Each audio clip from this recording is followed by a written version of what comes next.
Breaking news చూస్తున్నాం. పశ్చిమాసియాలో తీవ్ర ఉద్రిక్తత పరిస్థితులు నెలకొన్నాయి. సౌదీ పైన హౌతీలు మిస్సైళ్ల వర్షం కురిపిస్తున్నారు.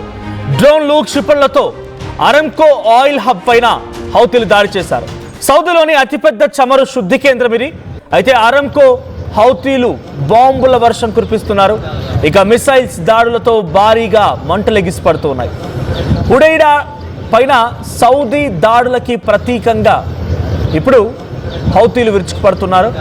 యెమెన్ పై దిగ్బంధనం ఎత్తేసే వరకు కూడా ఎర్ర సముద్రంపై నౌకలని అడ్డుకుంటామని హౌతీలు చెప్తున్నారు. తాజా పరిణామాలతో ప్రపంచ చమురు సరఫరాకి మళ్ళీ ముప్పు వాటిల్లింది. So Aramco its biggest oil refinery stationary, చాలా పెద్ద రిఫైనరీ స్టేషన్. సో ఆరంకో దగ్గర జరిగినటువంటి ఈ దాడి పైన ఇప్పుడు సౌదీ కూడా సీరియస్గా ఉంది. సో సౌదీ చేస్తున్నటువంటి ఇంకో మాట ఏంటంటే, మీరు ఎటువంటి నౌకలను తీసుకొని రెడ్ సీ వెంట బాబెల్ మండి దగ్గరికి వచ్చిన వాటిని అడ్డుకుంటాం, పేల్ చేస్తామని చెప్తున్నారు. సో యెమెన్కి చెందినటువంటి ఇరాన్ మద్దతు సంస్థనే హౌతీల తిరుగుబాటు. సో 48 గంటల్లో సౌదీ అరేబియాలోని సౌదీ ఆరంకో చమురు కేంద్రాలను లక్ష్యంగా చేసుకొని క్షిపణులు, డ్రోన్లతో దాడులు చేసింది.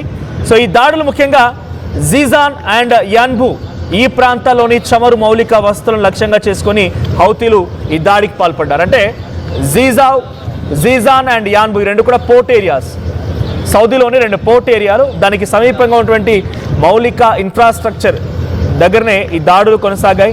అయితే హౌతీల ప్రకారంగా హుదియాద్ అనేటువంటి ఈ ప్రాంతంలో, యెమెన్లో ఉన్నటువంటి ప్రాంతంలో సౌదీలు వైమానిక దాడులు జరిపారంట. దానికి ప్రతీకారంగానే దాడులు చేస్తున్నామనేది హౌతీలు చెప్తున్నమాట. సౌదీ సంబంధించినటువంటి బేసిక్ ఆయిల్ ఇన్ఫ్రాస్ట్రక్చర్కి సంబంధించిన విషయంలో వాళ్ళ యొక్క ఎక్స్పోర్ట్స్ దెబ్బతీయడం కూడా టార్గెట్గా పెట్టుకుంది ఇప్పుడు హౌతీలు. ఒకసారి ఆరంకో దగ్గర జరిగిన దాడికి సంబంధించిన దృశ్యాలను చూద్దాం.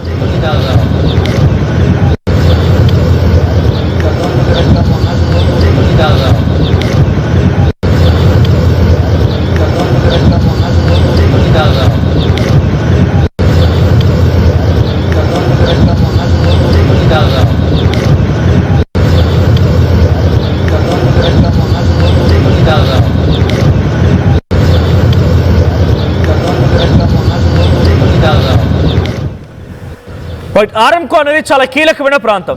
ఆయిల్ రిఫైనరీ స్టేషన్స్లో అతిపెద్ద రిఫైనరీ స్టేషన్లో ఒకటిగా నమోదైంది ఆరంకో.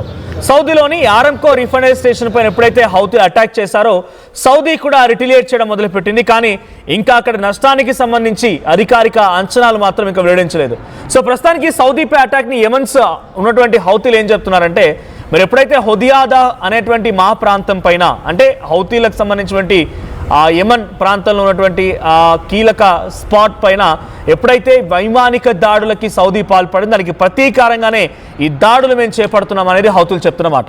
అయితే దీనిలో 2 కీలకమైన పోర్ట్లు, ఒకటి జీజాన్ అండ్ యాన్బు. ఈ 2 పోర్ట్లకి డైరెక్ట్గా సౌదీలో ఉన్నటువంటి వివిధ ప్రాంతాల నుంచి, ఆయిల్ రిఫైనరీ స్టేషన్ నుంచి, గ్యాస్ స్టేషన్ నుంచి కనెక్టివిటీ ఉంటుంది. ఈ 2 పోర్ట్ల నుంచి వాళ్ళు తమ నావీలో, వాళ్ళ దగ్గర ఉన్నటువంటి నౌకల్లో వాటిని నింపుకొని అక్కడి నుంచి వివిధ దేశాలకు సప్లై చేస్తుంటారు. అయితే ఇక్కడ జీజాన్ ప్రాంతంపై కూడా దాడి జరిగింది. సో ఆరంకో చమురుకు సంబంధించినటువంటి నిల్వలు, రిఫైనరీ ప్రాంతం లక్ష్యంగా మారింది. ఇది అదే ఎక్కడైతే ఆరంకో దగ్గర రిఫైనరీ అనేటువంటి ఆయిల్ మొత్తం కూడా ఇక్కడికి సప్లై అవుతుంది through pipe lines or auto transportation system. ఇక్కడ రిజర్వ్ చేస్తారు, వెంటనే వచ్చి ఇక్కడ రిజర్వ్స్ అవ్వగానే లోడ్ చేసుకొని వేరే నౌకల ద్వారా వివిధ దేశాలకి వాళ్ళు ఎక్స్పోర్ట్ చేస్తున్నారు. అయితే ఇక్కడ ఈ జీజాని టార్గెట్ చేయడం, డైరెక్ట్గా ఆరంకో యొక్క ఎక్స్పోర్ట్స్ దెబ్బతీయడమే. ఇది మొదటగా కొంత అగ్ని ప్రమాదంలా మనకు కనిపించినప్పటికీ వీడియోలో ఇది అగ్ని ప్రమాదం కాదు, మిస్సైల్ డ్రోన్లతో హౌతీలు అటాక్ చేసిన విధానమే. మరి హౌతీలకి మిస్సైల్ డ్రోన్లు ఏడొచ్చాయి? అవి ఒక మిలిటెంట్ గ్రూప్. ఆ మిలిటెంట్ గ్రూప్ ఎలా వచ్చాయనంటే, ఇరాన్ యొక్క మద్దతు మూలంగానే హౌతీలు ఈ స్థాయిలో బలాన్ని సమకూర్చుకోగలుగుతున్నారనేది Saudi or Gulf countries or Israel, America భావిస్తున్నటువంటి ఒక మాట. నిజానికి హౌతీలే ఇరాన్కి అతిపెద్ద బలం. గల్ఫ్ కంట్రీస్లో అతిపెద్ద బలం హౌతీలే. యెమెన్ దేశంలో ఉన్నటువంటి ఆ హౌతీలే ఇప్పుడు రెడ్ సీ బాబెల్ మండి దగ్గర ఇప్పుడు ఎటువంటి నౌకల యొక్క ప్రయాణం కోసం రానివ్వకుండా యాజ్ జలసంధి స్ట్రైట్ ఆఫ్ హార్ముజ్ ఏ రకంగా అయితే మూతవేయబడిందో, బాబెల్ మండెబ్ అనేటువంటి ఆ జలసంధిని కూడా యెమెన్స్లో ఉన్నటువంటి హౌతీలు, మిలిటెంట్ గ్రూప్సే కంట్రోల్లోకి తీసుకున్నాయి. ఇంకొకటి యాన్బు అనేటువంటిది ఇంకో పోర్ట్ ఏరియా. సో రెడ్ సీకి సమీపంగా ఉన్నటువంటి యాన్బు అనేది కూడా చమురు ఎగుమతి కోసం ఉపయోగించే కీలకమైన ప్రాంతం. సో ఇక్కడ నుంచి కూడా కొన్ని బెలిస్టిక్ మిషన్లు దూసుకొచ్చాయి. సౌదీకి సంబంధించి వైమానిక రక్షణ వ్యవస్థల్ని అడ్డుకున్నట్లుగా నివేదికలు కూడా పేర్కొంటున్నాయంట. అంటే ఇతర దేశాల్లో హౌతీల నుంచి వచ్చినటువంటి ఆ డ్రోన్లు మిసైల్ అన్నీ కూడా యాన్బు ప్రాంతాన్ని కూడా చుట్టుముట్టి అక్కడ కూడా భయంకరమైనటువంటి దాడులకు పాల్పడ్డారు. అయితే సౌదీ అరేబియాకు సంబంధించి మరి రియాక్షన్ ఏంటి? సో ఇప్పటివరకు హుదైదా అండ్ మారిబ్ అల్జాఫ్ ప్రాంతాల్లో ప్రతిదాడులను కూడా సౌదీ మొదలుపెట్టింది. సేమ్ హౌతీల లక్ష్యంగా హౌతీలు ఉన్నటువంటి ప్రాంతం హుదైదా, మారిబ్, అల్జాఫ్ ఈ 3 ప్రాంతాలపైన కూడా మళ్ళీ సౌదీ అరేబియా దాడులు మొదలుపెట్టింది. 2022 తర్వాత అంటే సుమారుగా 2022 తర్వాత సౌదీ హౌతీల మధ్య ఘర్షణ వాతావరణంలో ఇది అతిపెద్ద స్థాయిలో జరిగినటువంటి ఘర్షణ వాతావరణం అనేది ఇప్పుడు ఇంటర్నేషనల్ ఎక్స్పర్ట్స్ అండ్ ఈ యుద్ధాన్ని నిశ్చితంగా గమనిస్తున్నటువంటి పలు కథనాల్లో వస్తూ ఉన్నమాట. 2022 తర్వాత నుంచి ఇది అతిపెద్ద అటాక్ ఆరంకో అండ్ యాన్బు జాన్జు పైన అటాక్ చేయడం అనేది. ఇంకొకటి ప్రస్తుతం ప్రపంచంపై ఈ కుప్పకూడంతో ఎటువంటి ప్రభావం పడుతుంది? మరి ఆరంకో ఇంటర్నేషనల్ రిఫైనరీ స్టేషన్ కుప్పకూలిపోవడంతో ఎటువంటి ఎఫెక్ట్ ఉంటుందన్నప్పుడు యాన్బు, జీజాన్ రెండు కూడా సౌదీకి సంబంధించినటువంటి oil reserve stations. So Hormuz జలసంధిలో ఇప్పుడు మరింతగా ఉధృతలు కొనసాగుతున్న నేపథ్యంలో ఈ అటాక్ని కూడా సరికొత్తమైనటువంటి ఆందోళన రేకెత్తిస్తూ ఉన్నాయి. అంతర్జాతీయంగా ఇప్పుడు మళ్ళీ ఆయిల్ రేట్స్ భయంకరంగా పెరిగే అవకాశం ఉంది. సో ఇప్పటికే చాలా పెద్ద ఎత్తున ఆయిల్ రేట్స్ పెరగడంతో పాటుగా డెఫిషియన్సీ వస్తుంది. కొన్ని దేశాల్లో ఆల్టర్నేట్ రూట్స్ ఎంచుకోవాల్సి వస్తుంది.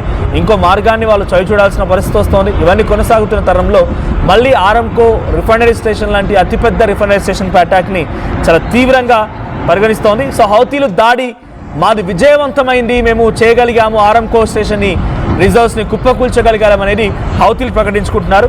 అయితే ఎటువంటి నష్టం జరగలేదు, ఇంకా అధికారికంగా పూర్తి సమాచారం మాత్రం వెల్లడించలేదు సౌదీ. కాబట్టి ఎటువంటి నష్టం జరగలేదు అన్నట్టుగానే సౌదీ భావిస్తోందట.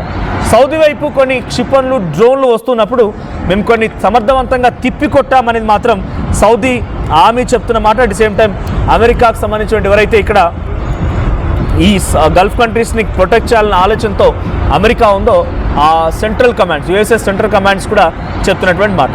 సో ఈ దాడి సాధారణంగా ఇదొక భయంకరమైనటువంటి దాడిగానే పరిగణించాలి. ఎందుకంటే రిఫైనరీ స్టేషన్, చిన్న పెట్రోల్ నౌకపై అటాక్ జరిగితేనే ఒక భయంకరమైనటువంటి మంటలు చెలరేగుతూ ఉంటాయి. సముద్ర మార్గం మొత్తం కూడా ఒకసారిగా భయానకంగా మారుతూ ఉంటుంది.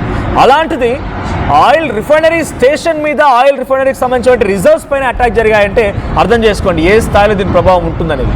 సో చాలా తీవ్రంగా నష్టపోయినట్టుగానే సౌదీ భావించాలి. కానీ సౌదీ ఇంకా అఫీషియల్గా అనౌన్స్ చేయలేదు కాబట్టి ఇంకా కొంత ఆందోళనకరంగానే ఉంది. ఇక్కడ కమికేజ్ డ్రోన్స్ ఉపయోగించింది, బలిస్టిక్ మిసైల్స్ ఉపయోగించింది. నేను రాత్రి నుంచి కూడా ఇంకా ఈ అటాక్స్ కొనసాగుతూనే ఉన్నాయి ఆరంకో రిఫైనరీ స్టేషన్ పైన. సో జీజాన్లో సుమారుగా 4 లక్షల బ్యారెళ్ళు, ఒక రోజుకి 4 లక్షల బ్యారెల్ని శుద్ధి చేసేటువంటి సామర్థ్యం ఉందంట. 4 లక్షల బ్యారెళ్ళు అంటే అర్థం చేసుకోండి ఏ స్థాయి సామర్థ్యం ఉందనేది. సో 4 లక్షల బ్యారెల్ కొంత శుద్ధి చేసి ప్యూరిఫికేషన్ చేసేటువంటి సామర్థ్యం ఉన్నటువంటి జీజాన్ అనేటువంటి ఈ రిజర్వ్ ఆర్ ఆరంకోకు సంబంధించిన రిఫైనరీ స్టేషన్ దగ్గర ఇప్పుడు అటాక్ జరిగింది. ఇంకోవైపు యాన్బు, ఇది ఒక పోర్ట్ ఏరియా లేదా నియర్ బై ఉన్నటువంటి రిజర్వ్. ఇది రెడ్ సీకి సమీపంగా ఉన్నటువంటి కీలకమైనటువంటి ఒక oil refinery station come reserve దాకా దీన్ని చెప్పబడుతుంది.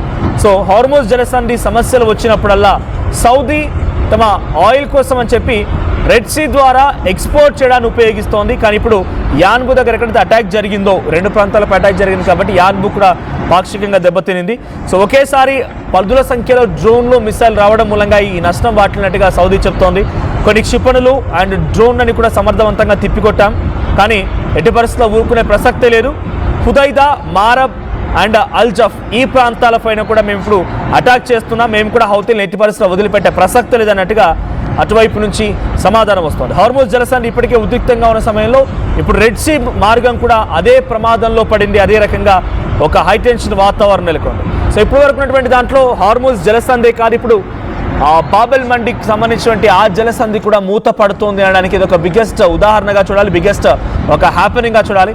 మరి దీని తర్వాత పరిణామాలు, అమెరికా మళ్ళీ హౌతీలని ఏ రకంగా ముప్పు తిప్పులు పెట్టబోతోంది, హౌతీలకి సపోర్ట్ ఇస్తున్నందుకు గాను ఇరాన్ని ఏ రకంగా అమెరికా టార్గెట్ చేయబోతుందో చూడాలి.